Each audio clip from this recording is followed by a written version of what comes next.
దేవుడు ఒక వ్యక్తిని హెచ్చించాలన్న ప్రతిసారి పరీక్ష పెడతాడు.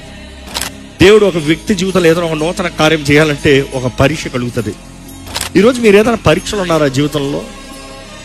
ప్రార్థన చేస్తున్నాను, కార్యం జరగట్లా, మంచి చేద్దామంటే కీడు జరుగుతుంది, మనుషులేమో మనస్పర్థం చేసుకుంటున్నారు, అర్థం చేసుకున్న వారు ఎవరు లేరు, లేకపోతే అన్ని పోయే, లేకపోతే అందరూ నాకు విరోధంగా లేచారు. You see these kinds of situation are test. కానీ అటువంటి పరిస్థితుల్లో మనం నమ్మాలి, దేవుడు మన జీవితంలో కార్యము జరిగిస్తున్నాడు. బైబిల్లో చూసినప్పుడు కొన్నిసార్లు దేవుడు అక్కర్లేని వారిని, అక్కర్లేని భారాల్ని తీసేస్తాడు. మానవ బుద్ధి ఎలాగ ఉంటుందంటే, నాకు అందరూ ఉండాలి, నాకు అందరూ కావాలి. వాక్యం చూసినప్పుడు దేవుడు అందరూ పెట్టడు.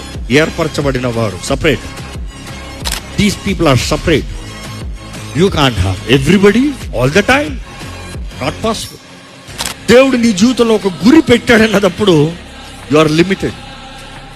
దేవుడు నీ జీవితంలో ఒక గమ్యం, ఒక గొప్ప గమ్యం పెట్టాడన్నప్పుడు you are limited. You can't have. లోకంలో అందరూ సుఖంగా లేరా? అందరు పార్టీలు చేసుకుంటా లేరా? అందరు తిని తాగి అందరూ ఆనందిస్తలేదా? నేను విశ్వాసం నేను ఎందుకు ఇవ్వమంటారు? God is put you on a purpose. ఒక గురి ఉంది, ఒక గమ్యం ఉంది.